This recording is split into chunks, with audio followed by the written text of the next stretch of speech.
we're gonna put the story somewhere in the West. So of course, Vegas. I mean, what is more iconic when you think of crazy things that you could do in the West? I think that was really the inspiration for the story in a lot of ways, was looking back at the history of Vegas. We really think of it as a side story. In a lot of ways, we're revisiting stuff from the original 2 games, but it stands on its own.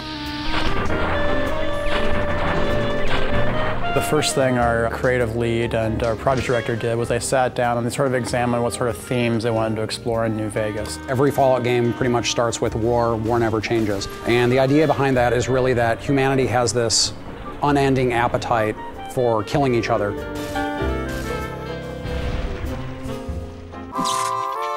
Fallout New Vegas is a post-apocalyptic role-playing game. It's set a couple of hundred years after a cataclysmic nuclear war between the US and China, and it takes place at a time when the city of New Vegas is actually being rebuilt. Fallout 3 starts with you being born, and you're a baby, and you go through your young adulthood until you leave the vault.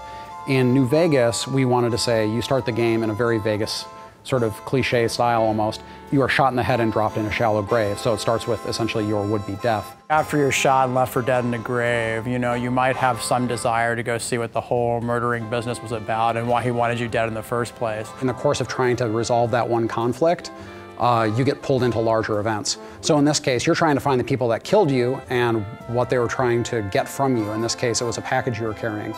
So, of course, as you go around, you find out that what you were carrying is centrally tied into this major conflict in the area between New California Republic and Caesar's Legion and Mr. House, who's the guy that sort of runs the strip in New Vegas. Player freedom is very important in the Fallout series, and when we allow the player to basically have a choice in what they do and how they do it, by leaving the plot open in a way that basically they're just learning what's going on in the world, it gives them a lot more freedom in how they want to learn that information.